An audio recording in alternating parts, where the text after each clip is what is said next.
I am not making candy here. I'm just wanting some fruit into a jam-like consistency. So I am very happy with this. It tastes and it smells delicious.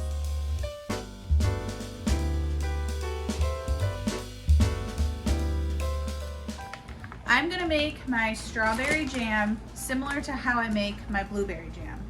Actually, it's exactly the same, except for I'm just replacing the blueberries for strawberries. So we need berries, sugar, lemon juice, and pectin. I have about 4 pounds of berries. I'm gonna be canning these in jelly jars, which is the smaller half-pint jars. Each jelly jar can hold about a half a pound of fruit, cooked fruit, jelly, prepared jelly. So between the 4 pounds, I should get about 8 jars. I'm gonna make the jam in a Dutch oven. I find that to be the easiest, and it's large enough, but a regular large stock pot will do. I'm gonna first put the berries in the Dutch oven and let them thaw and get soft.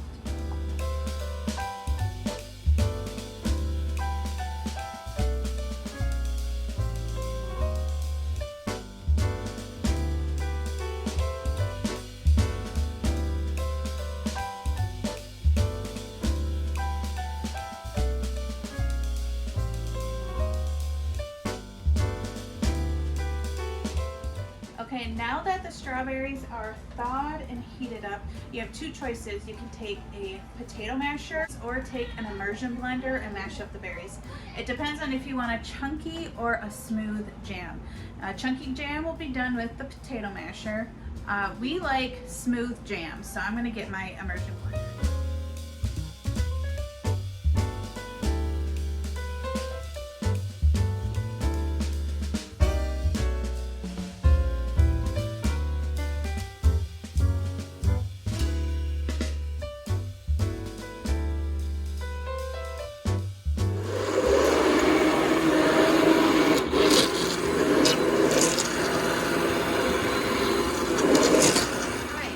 Nice and smooth. Now it's time to add the other ingredients. I'm going to first start with sugar. I do suggest adding sugar slowly because you can always add more, can't take away, and we don't want like an overly sweet jam, not in this house anyway. So I'm going to do the sugar about 1 cup at a time. So I'm going to add 1 cup, let it dissolve, taste it, and then if I need to add more, I'll add more of that. And I'm also going to add the pectin. This is the pectin that I prefer to use. It comes in a 1.5 pound bag and it lasts me quite a while. So 1/3 cup of this equals the 2-ounce packet of liquid pectin. So I'm just gonna add a 1/3 cup, should be plenty for this little batch of jam. So I'm gonna add a 1/3 cup of this.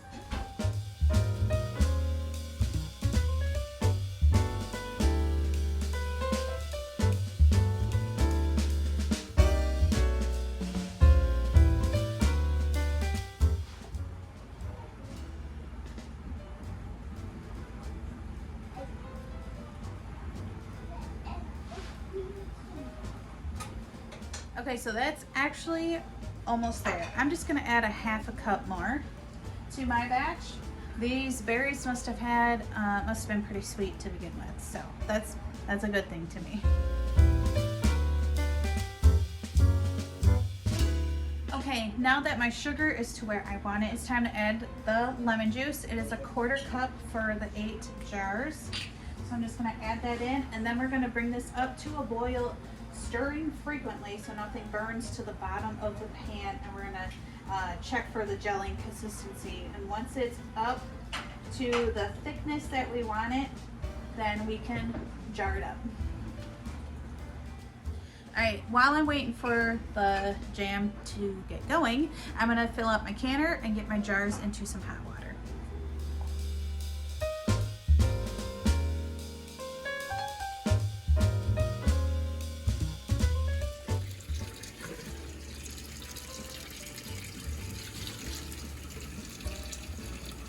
So this part of jam making is by far the most tedious because you have to keep stirring it.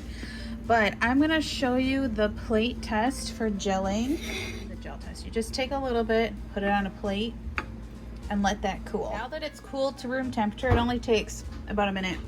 You can lift the plate up directly. Oh, you can actually tell it's already setting.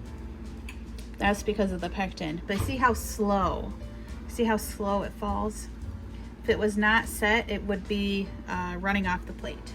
Okay, I'm gonna let it keep boiling. I'm almost at the 15-minute mark. It is important to let it boil for 15 minutes. This one, make sure that it sets. With the added pectin, it should be set, no problem. But it also makes sure it's hot enough for the canner. So jam, you need hot jam, hot jars, hot canner. Let that cool, do a final test. You should be able to tip the plate completely sideways and watch it just slowly drip down. So this is the one earlier. This one it's actually still kind of warm. But I think my jam is ready.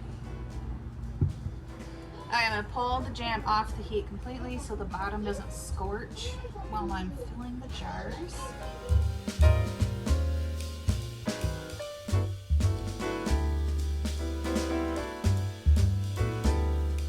Okay, we are gonna fill these up, leaving a 1/4 inch headspace.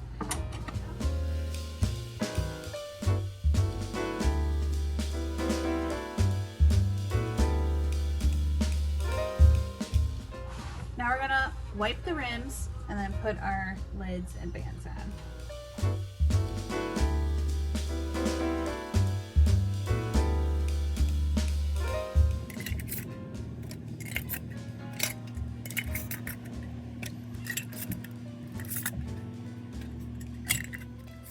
Alright, I got my jar lifter and we're just gonna put the jars in the canner now.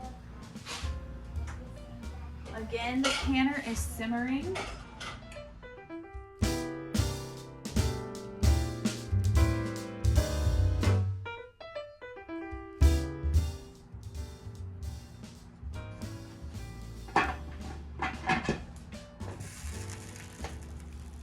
Okay, so now I'm gonna wait for this to come back up to a rolling boil. Once it's at a rolling boil, I'm gonna water bath can this for 10 minutes. We're taking my truck, dog. Watch out.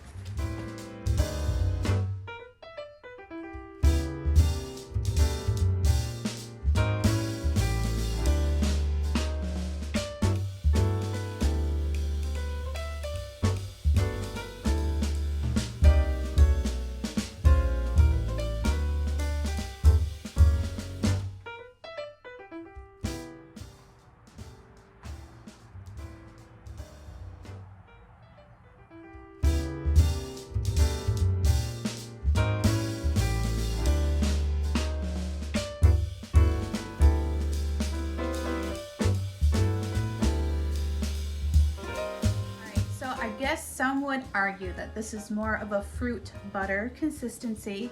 To us, that's fine. It still spreads on breads and muffins and whatever else just fine, and it tastes delicious. It didn't have like stiff peaks or become like jello-like because of the lower sugar content and the fact that we didn't use like heaps of pectin in it.